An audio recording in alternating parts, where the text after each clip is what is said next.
Hello दोस्तों, online study point में आपका स्वागत है। सो गाइज, आज 29 जनवरी को जो एनटीपीसी का एग्ज़ाम हुआ है उसकी दोनों शिफ्ट का एनालिसिस हम इस वीडियो में करने वाले हैं। फर्स्ट शिफ्ट का एनालिसिस भी आप लोगों ने देख ही लिया होगा और इस वाली जो वीडियो है इसमें हम दोनों शिफ्ट को देखने वाले हैं। Okay, so I hope video आपको पसंद आए। सारे के सारे इंपॉर्टेंट क्वेश्चन और उनकी जो भी एक्स्ट्रा इन्फॉर्मेशन है जिससे आने वाले डेज़ में क्वेश्चन बन सकते हैं तो वो हम डिस्कस करने वाले हैं, तो इसको पूरा देखिएगा, स्किप मत कीजिएगा। अगर आप चैनल पर नए हैं तो इसको जल्दी से सब्सक्राइब कर लीजिए, बेल आइकन प्रेस करना नहीं भूलिएगा जिससे सभी वीडियोस का नोटिफिकेशन आपको मिल सके। एंड इस वीडियो की पीडीएफ के लिए और भी ज़्यादा स्टडी मटेरियल के लिए आप हमारा टेलीग्राम ग्रुप ज्वाइन कर सकते हैं जिसकी लिंक डिस्क्रिप्शन में है। अगर आप लिंक से ज्वाइन नहीं हो पा रहे हैं तो डायरेक्टली आप ऑनलाइन स्टडी पॉइंट सर्च करके भी ज्वाइन हो सकते हैं, यहाँ पर आपको बहुत सारा स्टडी मटेरियल भी मिल जाएगा। एंड और भी ज़्यादा अपडेट्स के लिए आप हमें जो है इंस्टाग्राम फेसबुक पर भी फॉलो कर सकते हैं। जो नया चैनल है हमारा specially for RRB NTPC student, जहाँ पर डेली आपको एक इंपॉर्टेंट टॉपिक पर वीडियो मिल जाएगा। इसके अलावा railway special E book for RRB NTPC specially design किया गया है। स्टैटिक जीके के क्वेश्चन, साइंस के क्वेश्चन, पूरा का पूरा करंट अफेयर यहाँ मिल जाएगा। सो ये एक कंप्लीट पैकेज है आपकी, मैं बात करूँ एग्जाम के लिए सिर्फ 49 रुपीज़ में। सो डिस्क्रिप्शन में लिंक है, आप जाकर के इसको परचेस कर सकते हैं एंड आई अश्योर यू कि आपको बहुत हेल्प करने वाला है। सो चलिए देखते हैं। 2019 में मैं बात करूं, भारत रत्न जो है पूछा गया कि किसे मिला है। तो देखिए, मतलब किसे नहीं मिला है, तो आपके 4 ऑप्शन रहे होंगे। 4 ऑप्शन में से आपको जवाब देना था कि कौन सा नहीं है इनमें से। तो मैं तीनों नाम आपको बता देती हूँ, भूपेन हजारिका, नानाजी देशमुख और हमारे जो फॉर्मर प्रेसिडेंट हैं प्रणब मुखर्जी जी, इनको मिला था। ठीक है ना। इसके बाद जो भी ऑप्शन रहा हो, पहला ज्ञानपीठ पुरस्कार, ठीक है, ज्ञानपीठ पुरस्कार से रिलेटेड सुबह की शिफ्ट में भी एक क्वेश्चन पूछा गया था कि जो अवार्ड जो दिया जाता है, जो मूर्ति होती है तो वो किसकी होती है। तो मैंने बताया था वाग देवी की होती है, ठीक है ना। किस मेटल की होती है, तो कांस्य की बनी हुई होती है। तो हम कह सकते हैं कि सेम टॉपिक से क्वेश्चन रिपीट हो रहे हैं। ठीक है। सो पहला ज्ञानपीठ पुरस्कार दिया गया था मलयालम लेखक जी शंकर कुरुप को, कब, सन 1946 में। ठीक है। और अभी हम देखें तो किसको, अक्कितम नंबूदरी को। ब्रह्मोस प्रक्षेपास्त्र भारत और किस देश ने मिलकर बनाया था, तो ये इंडिया एंड रशिया ने जो है मिलकर बनाया था। ठीक है। रशिया की कैपिटल क्या है, मॉस्को है, ये आपको याद रखना है। रथ मंदिर का निर्माण किसके शासन में हुआ था, तो रथ मंदिर काफ़ी फेमस है, आपको पता होंगे। ठीक है ना, 7 जो रथ हैं, तो इसका जो निर्माण है किसके समय में हुआ था, तो जो रूलर थे कौन थे, नरसिंह वर्मन प्रथम। ठीक है ना, रूलर नरसिंह वर्मन प्रथम के समय में जो है इनका निर्माण हुआ था। जिन टॉपिक को मैं डिस्कस कर रही हूँ, देखिए हम वीडियो को बहुत लंबा नहीं कर सकते हैं, ठीक है ना, तो अदरवाइज हम बहुत ज़्यादा डिटेलिंग करते हैं इसमें। तो मैं आप बस ये टॉपिक जो है ध्यान से देखते जाइएगा, इन टॉपिक्स को अच्छे से पढ़ के जाइएगा। इनके आसपास का जो है कहाँ पे है, किसने बनवाया, ये जो चीज़ें हैं किसी से भी रिलेटेड, तो वो आप अच्छे से पढ़ लीजिएगा। तिब्बत का पठार किस प्रकार का पठार है, तो एक अंतः पर्वतीय पठार है। ठीक है ना, तिब्बत का पठार। रंगास्वामी कप किस खेल से संबंधित है, तो जितने भी कप हैं इंपॉर्टेंट सारे पढ़ लीजिएगा। आई ट्राई कि जो इंपॉर्टेंट टॉपिक है मैं उन पर वीडियो बनाऊं सेपरेटली। तो ये संबंधित है किससे, हॉकी से। ओके। नेक्स्ट हम देखेंगे जो समानता का अधिकार है वो हमारे किस अनुच्छेद में है, तो संविधान की अनुच्छेद 14 से लेकर 18 तक कौन सा अधिकार वर्णित है, समानता का अधिकार। कितने मौलिक अधिकार हैं, 6 मौलिक अधिकार हैं। कॉन्स्टिट्यूशन के किस पार्ट में है, तो 3rd पार्ट में है। ठीक है। इसके अलावा 2nd पार्ट में क्या है, सिटीजनशिप है, यानी कि नागरिकता है।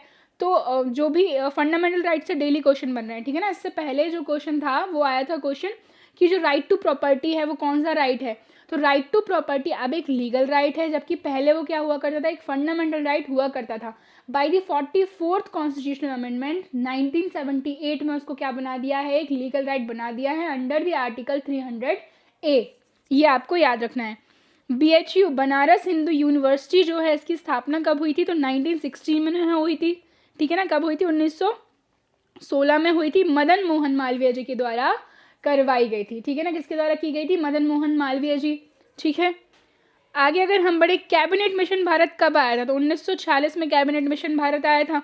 ठीक है ना, हमारी जो इंटरिम गवर्नमेंट बनी थी, कॉन्स्टिट्यूशन असेंबली बनी थी।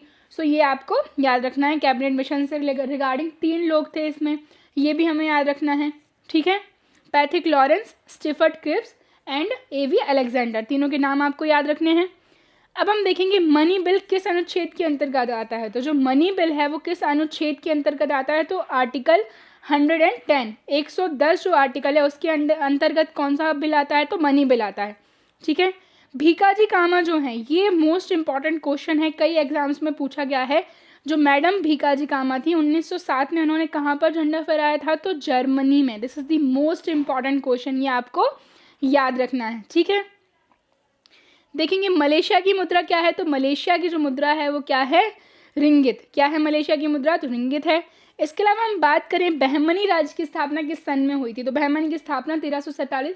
आप 1346-47 याद रखेंगे। संस्थापक कौन थे, तो हसन बहमन शाह, ठीक है। हसन गंगू भी जिनको बोला जाता है, इनकी कैपिटल उन्होंने क्या बनाई थी, गुलबर्गा बनाई थी।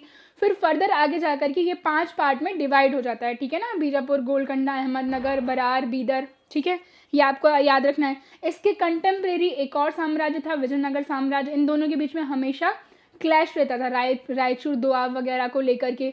तो जो विजयनगर साम्राज्य था 1336 में उसकी स्थापना 2 भाइयों के द्वारा, हरिहर और बुक्का के द्वारा की गई थी। कैपिटल क्या थी, हम्पी थी, तुंगभद्रा नदी के किनारे सिचुएटेड थी। तो ये कुछ क्वेश्चंस आपको याद रखने हैं। बहमनी और विजयनगर के बीच में जो एक बैटल हुआ था, कौन सा हुआ था, तालीकोट्टा का बैटल, ठीक है ना। बहमनी के जो 5 जो पार्ट थे, हालांकि उसमें से एक ने भाग नहीं लिया था, 4 ने भाग लिया था, और विजयनगर के विरुद्ध जो है युद्ध हुआ था, जिसे कहा जाता है main reason behind the decline of Vijayanagar, ठीक है। कौन सा बैटल, तालीकोट्टा का बैटल। कांग्रेस की स्थापना के समय भारत का गवर्नर जनरल कौन था, तो इसके बारे में अगर हम बात करें, कांग्रेस की स्थापना कब हुई, 1885 में हुई। बेसिकली ये क्या कहलाएंगे, उस वक्त तक वायसराय कहलाने लग गए थे, क्योंकि 1858 के बाद से जो गवर्नर जनरल था वो क्या कहलाने लग गया था, वायसराय कहलाने लग गया था, ठीक है ना। 1857 का जो रिवोल्ट हुआ था उसके बाद। तो पहले कौन थे, लॉर्ड कैनिंग थे। लॉर्ड कैनिंग भारत के अंतिम गवर्नर जनरल और पहले वायसराय हैं। तो 1885 में मैं बात करूँ, कांग्रेस की स्थापना हुई थी। उस समय जो वाइसराय थे वो लॉर्ड डफरिन थे, ठीक है। कांग्रेस की स्थापना किसने की थी, A.O. ह्यूम ने की थी। पहले अध्यक्ष कौन थे, विमेश चंद्र बनर्जी, W.C. बनर्जी थे। पहला अधिवेशन कहाँ हुआ था, बॉम्बे में हुआ था। Congress is the most important topic for the RRB NTPC, daily एक क्वेश्चन यहाँ से बनता है। नेक्स्ट हम बात करेंगे EPROM का फुल फॉर्म क्या है, तो erasable programmable read only memory. मैंने ऑलरेडी एक वीडियो फुल फॉर्म्स पर बनाया हुआ है, अगर आपने नहीं देखा है तो जल्दी से उसको देख लीजिएगा। योजना आयोग की स्थापना कब की गई थी, तो योजना आयोग की स्थापना 1950 में हमारे जो उस समय प्रधानमंत्री थे पंडित जवाहरलाल नेहरू, उनके द्वारा की गई थी। इसके बाद 1 जनवरी 2015 को उसको रिप्लेस करके एक नई बॉडी बनाई गई, NITI Aayog, national institution for transforming India, ठीक है। इसका जो अध्यक्ष होता है वो कौन होता है, तो हमारे देश का प्रधानमंत्री होता है। करंटली कौन है, तो हमारे मोदी जी हैं, श्री नरेंद्र मोदी जी हैं। इसके अलावा जो उपाध्यक्ष हैं वो कौन है, राजीव कुमार हैं, और CEO कौन है, तो अमिताभ कांत हैं। सत्यजीत राय की इनमें से तो आपको फिल्म्स दी गई होंगी, तो उनमें से जो कोरा कागज़ है वो इनकी मूवी है, ये आपको याद रखना है, ओके। UNO की स्थापना, अगर ये क्वेश्चन पूछा गया था, I am not sure about this question, तो UNO एक वैसे भी बहुत इंपॉर्टेंट टॉपिक है NTPC के लिए, डेली क्वेश्चन बनता है। तो 24 अक्टूबर 1945 को हुई थी। 24 अक्टूबर को हम UNO डे भी जो है सेलिब्रेट करते हैं, यूनाइटेड नेशंस ऑर्गेनाइजेशन। इसके अलावा इसका हेडक्वार्टर कहाँ पर है, न्यूयॉर्क में है। इसके अलावा इसकी हम हेड बात करें तो कौन है, एंटोनियो गुटेरस हैं। जो इससे पहले पूछा गया था कि वो किस कंट्री के हैं, तो पोर्चुगल के हैं, ठीक है। पूना पैक्ट का संबंध किससे था, तो दलित वर्गों से था। दलित्स को जो है रिजर्वेशन दिया गया था, साइन हुआ था ये between the Bhimrao Ambedkar and Gandhi ji का 1932 में, पूना की जो यरवदा जेल है उसमें। किस देश के उपराष्ट्रपति को डिटेंशन सेंटर में रखा गया था, तो ये काफ़ी अच्छा क्वेश्चन पूछा गया है। तो मालदीव के पूर्व उपराष्ट्रपति अहमद अदीब अब्दुल गफर को, ठीक है। रबिया दुरानी या रबिया दुरानी का जो वास्तविक नाम क्या था, ये पूछा गया है। तो आंसर है इसका दिलराज बानो बेगम, और she is the wife of Mughal emperor Aurangzeb. Aurangzeb ने इन्हीं के लिए जो है औरंगाबाद में बीबी का मकबरा बनवाया था, जिसको सेकंड ताजमहल जो है कहा जाता है। हालांकि ये ताजमहल की तरह एक्चुअली नहीं लगता है, बट ऐसा कहा जाता है कि जो उसके मजदूर थे या जिन्होंने भी बनाया था, आर्किटेक्चर जो थे, उसके आर्किटेक्ट जो थे, उन्होंने ताजमहल को देख करके बनाया था, इसलिए इसको सेकंड ताजमहल कहते हैं। याद रखना है किसने बनवाया था, किसके लिए बनवाया था, ये मेजर पॉइंट है, ठीक है ना। तो औरंगजेब ने इनकी वाइफ रबिया दुरानी के लिए बनवाया था। रायतू बंधु योजना किस राज्य से संबंधित है, तो ये संबंधित है तेलंगाना से। तेलंगाना हमारा न्यूली फॉर्म्ड स्टेट है, ठीक है ना। यूटीज की बात नहीं कर रहे हैं, वो तो फिर आपके जम्मू एंड कश्मीर और लद्दाख हो जाएंगे, और दमन एंड दीव और जो दादर एंड नागर हवेली है उनको भी मर्ज कर दिया गया। हम स्टेट की बात करें, राज्य की बात करें, तो तेलंगाना सबसे ज़्यादा न्यूली फॉर्म स्टेट है। कैपिटल क्या है इसकी, हैदराबाद है। CM कौन है यहाँ के, के चंद्रशेखर राव है। एंड तिमिलिसी सुंदरराजन जो है यहाँ की गवर्नर है, जो कि NTPC ने पूछा हुआ है ये क्वेश्चन, ठीक है। बात करेंगे सर्विस टैक्स के साथ 0.5% अतिरिक्त टैक्स या उपकर किसके लिए लिया जाता है, तो ये स्वच्छ भारत अभियान से इसके लिए लिया जाता है, ये हमें याद रखना है।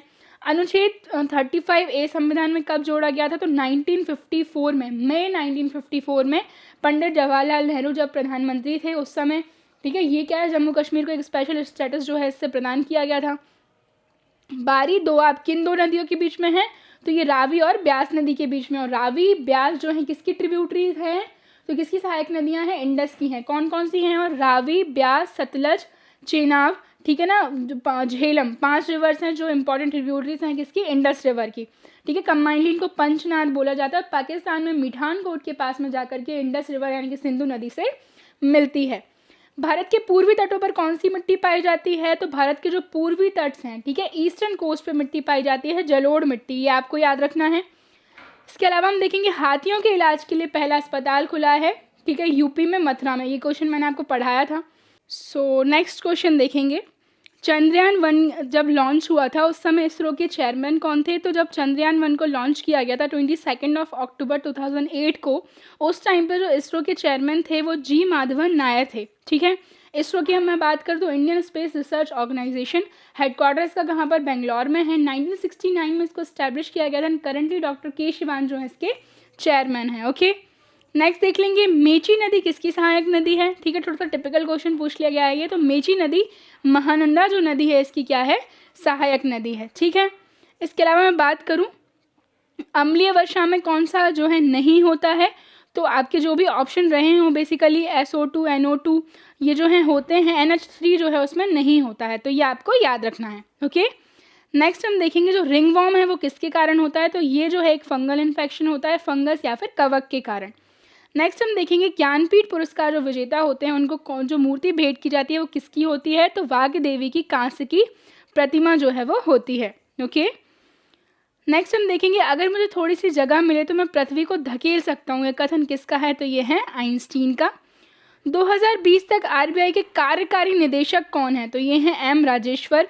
गवर्नर कौन है, शक्तिकांत दास हैं। ठीक है, RBI का हेडक्वार्टर मुंबई में है, इस्टेब्लिश इसको 1935 में किया गया था।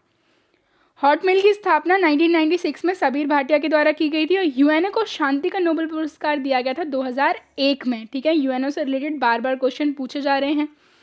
सो गाइस, ये हमारी आज की वीडियो थी। आई होप वीडियो आपको पसंद आई हो। प्लीज़ इसको ज़्यादा से ज़्यादा लाइक करें, शेयर करें, चैनल को सब्सक्राइब करें, और भी ज़्यादा अपडेट्स के लिए आप हमें फेसबुक, इंस्टाग्राम एंड टेलीग्राम पर भी फॉलो कर सकते हैं। Thank you.